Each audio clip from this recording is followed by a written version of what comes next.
전도서 10장 17절에서 20절까지 말씀입니다. 전도서 10장 17절에서 20절까지 말씀, 우리 한 목소리로 함께 봉독합니다. 17절에서 20절까지 말씀입니다. 함께 봉독합니다.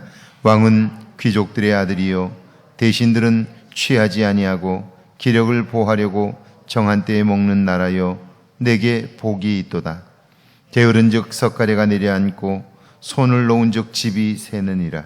잔치는 희락을 위하여 베푸는 것이요 포도주는 생명을 기쁘게 하는 것이나 돈은 범사에 이용되느니라. 심중에라도 왕을 저주하지 말며 침실에서도 부자를 저주하지 말라. 공중의 새가 그 소리를 전하고 날짐승이 그 일을 전파할 것임이니라. 아멘. 하나님의 말씀입니다. 할렐루야. 오늘 하루도 하나님의 은혜가 여러분과 함께 하기를 주의 이름으로 축원합니다. 1967년 이스라엘과 아랍국들은 불안한 평화를 유지하고 있었습니다.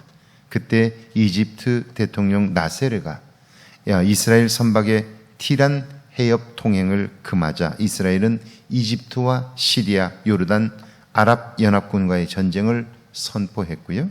6일 만에 전쟁을 승리로 이끌었습니다. 그런데 전쟁이 시작되자마자 세계 언론은 이스라엘의 승리를 예견했습니다.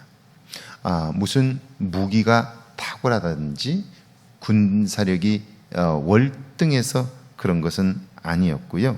전쟁에 임하는 국민들의 태도를 보고 나서 세계 언론들은 이스라엘이 이 전쟁에서 승리할 것이다 라고 이야기를 했습니다. 전쟁이 나자 외국에 나가 있었던 이스라엘 청년들은 나라가 위기에 빠졌다고 속속들이 귀국하기 시작했습니다. 그런데 반면에 아랍의 청년들은 그 나라에 있다가도 전쟁이 났다고 자기 목숨 살겠다고 외국으로 나가버린 거예요. 그러니까 반대인 거죠. 이스라엘의 청년들은 외국에 나가 유학을 하다가도 나라를 구하겠다고 속속들이 귀국하는데, 그런데 아랍연합국의 나라 청년들은 그 안에 있다가도 징집될까봐 외국으로 나가버린 거예요.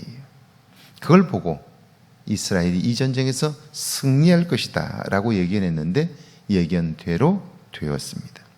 오늘 17절과 18절에 보면 이렇게 되어 있어요. 왕은 귀족들의 아들이요 대신들은 취하지 아니하고 기력을 보하려고 정한 때에 먹는 나라여 내가 복이 있도다.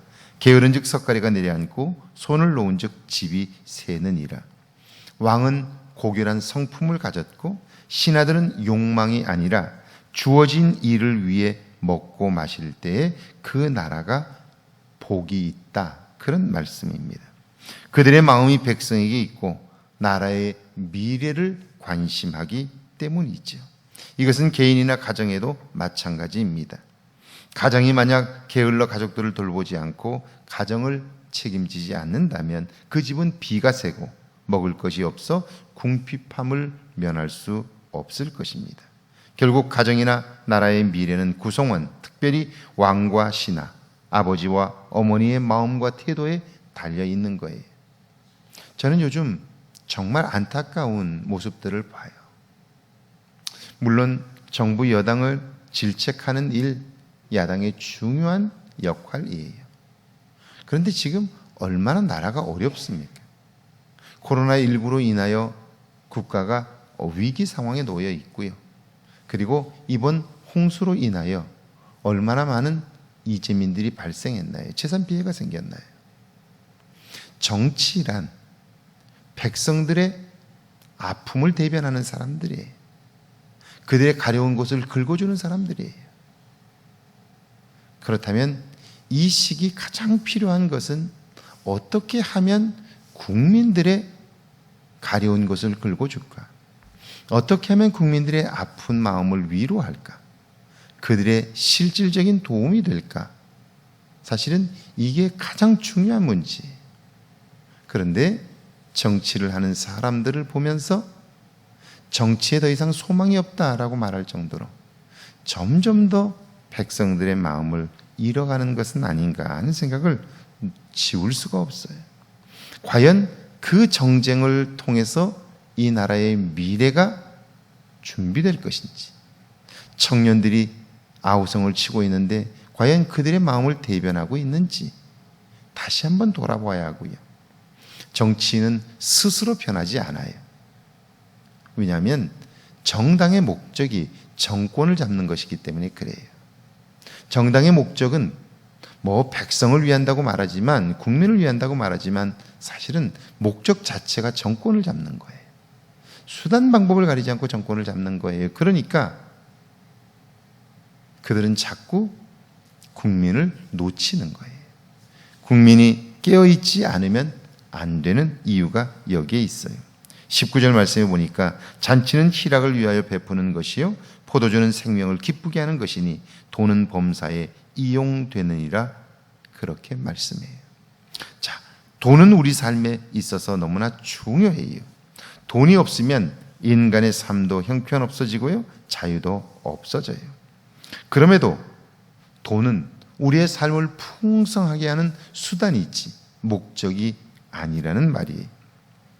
잔치를 열고 포도주를 마시는 일은 삶을 기쁘게 하기 위함입니다. 이 일을 위해서 돈이 필요한 거죠. 자, 그러니까 돈은 쓰기 위해서 버는 건데 그 돈 자체를 목적으로 두면, 그래서 쌓아두기만 한다면 그 사람은 어리석은 사람이에요. 물론 돈을 쌓아두면 든든함이 있어요. 그러나 그렇게 되면 우리가 돈을 사랑하게 되고요, 돈을 사랑하게 되면 그것이 우리의 삶을 한순간에 무너뜨릴 수 있다 하는 거예요.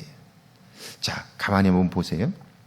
우리가 돈을 번다는 것은 시간을 주고 돈을 얻는 거예요. 그런데 그 시간이라는 것이 생명이에요. 그러니까 돈을 번다는 것은 생명과 돈을 바꾼다는 거예요. 그렇다면 생명과 바꾼 그 돈이 가장 가치 있게 쓰여질 수 있는 방법이 뭘까요? 그것은 생명을 풍성하게 하고 생명을 기쁘게 하는 거예요.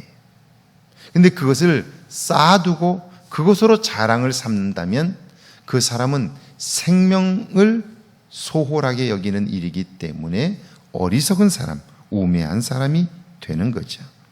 20절 말씀에 보니까 심중에라도 왕을 저주하지 말며 침실에서라도 부자를 저주하지 말라. 공중의 새가 그 소리를 전하고 날짐승이 그 일을 전파할 것입니다.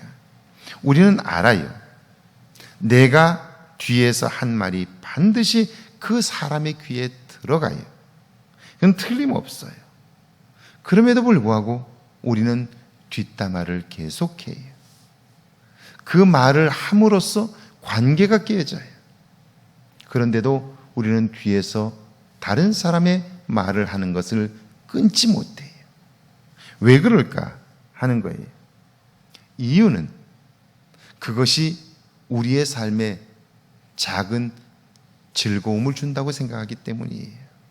그런데 그건 어리석은 일이에요. 왜냐하면 내가 누군가에게 이야기를 하면 그것이 혹 사실일지라도 그 이야기를 한 사람에게 귀에 들어가면 관계가 깨어져 버릴 뿐 아니라 내가 그 이야기를 한 그 사람도 나를 신뢰하지 않아요. 들을 땐 좋아할지 모르지만 헤어지고 나면 내 얘기도 저렇게 하겠네라고 생각하기 때문에 그 관계 역시 깨지는 거예요. 결국 나 혼자 고립되게 되는 거예요.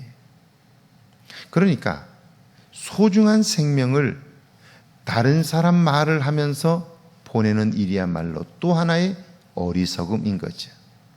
돈을 생명으로 바꾸어 쌓아둠으로 자랑하는 사람도 어리석은 사람이지만 그 소중한 생명을 관계를 깨는 일에 사용하는 사람 역시 어리석은 사람이지요. 그래서 이걸 깨닫게 될 때 우리는 어떻게 하면 내 생명의 시간을 소중하게 살 수 있을까를 생각하게 되고요. 그걸 생각하게 될 때 우리는 하나님 앞에 지혜를 구하여 우리의 한 번밖에 없는 삶을 소중하게 살 수 있게 되는 거죠. 그래서 생각하지 않으면 그 사람은요, 어리석은 삶을 살 수밖에 없는 거예요. 끊임없이 내 삶을 돌아보고 생각하고, 그리고 내 삶을 소중하게 살려는 마음들을 가지게 될 때 우리는 우리가 생각했던 것보다 훨씬 더 아름다운 삶을 살 수 있게 되는 거예요. 특별히 하나님께 지혜를 구할 때 하나님 주시는 지혜로 살게 되면요, 우리가 생각지 못했던 새롭고 놀라운 삶을 살게 되는 것이죠. 이런 말이 있어요. 여러분, 우리가 받을 수 있는 손은 너무나 작아요. 그런데 하나님이 우리에게 주신다면 하나님의 손은 크기 때문에 우리가 받는 것도 커질 수 있는 거예요.